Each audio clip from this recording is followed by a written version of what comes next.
Ako ay magagawa ng video ulit tungkol dito sa Department of Transportation diyan sa atin sa Pilipinas. Aba, ay grabe naman ho eh. Mantakan nyo ang budget niyan ay billion-billion every year.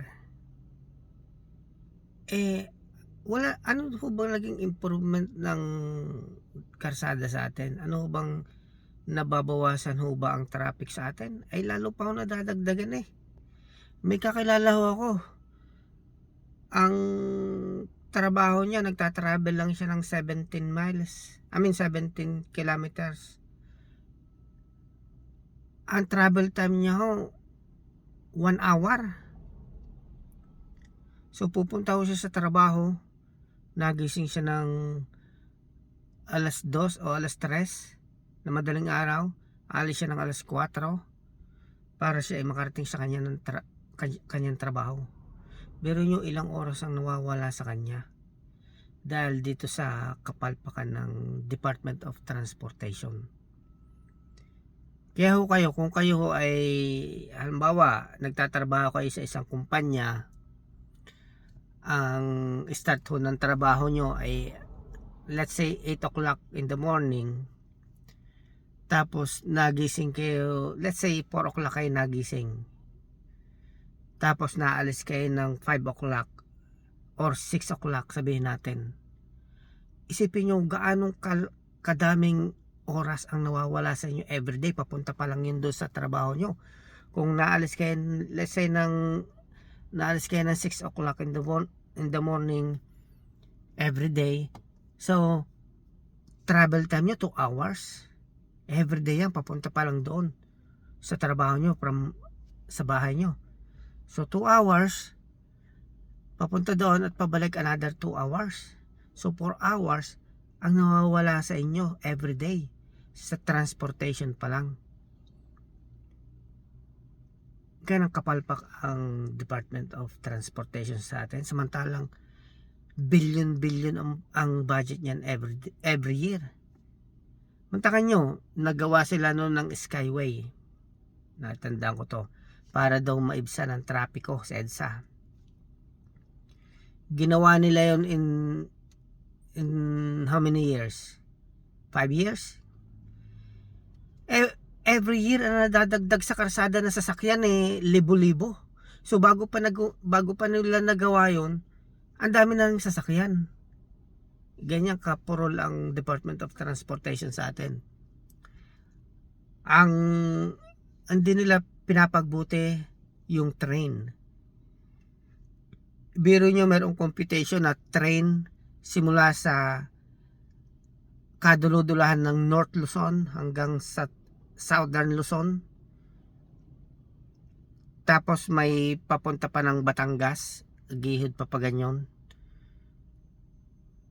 Ang estimated budget ay 500 to 800 billion. Ay kayang pondohan ng Pilipinas, hindi nila ginagawa. Pero nyo gaanong kabilis kung kayo ay nasa north, pupunta kayo ng south, ilang oras lang yan, mga 1 hour, 2 hours ang magiging travel time nyo. So kung may train na ganyan, bakit pa kayo magsasasakyan? Marami magte-train kasi mas tipid, mas mabilis, hindi pa sila mata-traffic. Pero nyo, gagamit kayo ng sasakyan, maiipit lang kayo sa karsada. Samantalang kung pinapagbuti nila yung train, yun dapat ang ginagawa nila, pagbutihin nila yung train from north hanggang all the way to the south. Kasi doon bibilis ang transportation. Pagbilis ng transportation, pagluwag sa mga commuter, pagluwag din ng mga karsada. Pero nyo, sa ano na lang, sa south, merong mga industrial companies dyan, kagaya ng Carmel Ray, FPIP, yung Lima. Ang lalaking industrial company niyan, kaya nagkokos ng traffic kasi million ang nagtatrabaho dyan. So during peak hours, grabe ang traffic dyan. Pero yung nawawala sa oras nyo, pagtatravel lang, pagpunta nyo sa trabaho. Samantalang kung may train na dapat yun ang ginagawa, kung may train, yung mga nagtatrabaho dyan ay magte-take na lang ng train. Sa halip na sa karsada sila dumaan. Kasi mas mabilis ang magiging travel time nila. Hindi nila kailangan gumising ng maaga. Hindi nila kailangan gumising ng umalis ng maaga at mag-travel ng 2 hours para lang makapagtrabaho. Hindi mawawala sa buhay nila yung 4 hours every day. Pero yung nawawala sa mga commuters natin, sa mga nagtatrabaho diyan. 4 hours ang nawawala every day. Minimum, at least minimum na yun. 4 hours ang nawawala sa buhay nila every day. Papayag ba kayo na habang buhay, ganyan?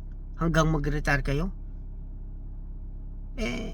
Kung gusto nating maalis yan, yung ganyan, maiba yung sistema, ibayin ho natin ang mga nanunungkulan sa atin. Alisin ho natin ang political dynasty diyan sa atin para maisip ho yan, para talagang yung mga budget ng gobyerno ay talagang mabigay, magkameron ng update, ang upgrade. Kasi ang problema sa Pilipinas, wala tayong upgrade, hindi tayo nag-upgrade, kaya we always behind sa ating mga karatig bansa. Kaya kung ayaw nyo na mawala sa inyo ang 4 hours commute nyo everyday, 4 hours of your life everyday, makinig po kayo sa akin. Alisin natin ang political dynasties na nagpapahirap sa ating mamamayan at sa ating bansa. Salamat po.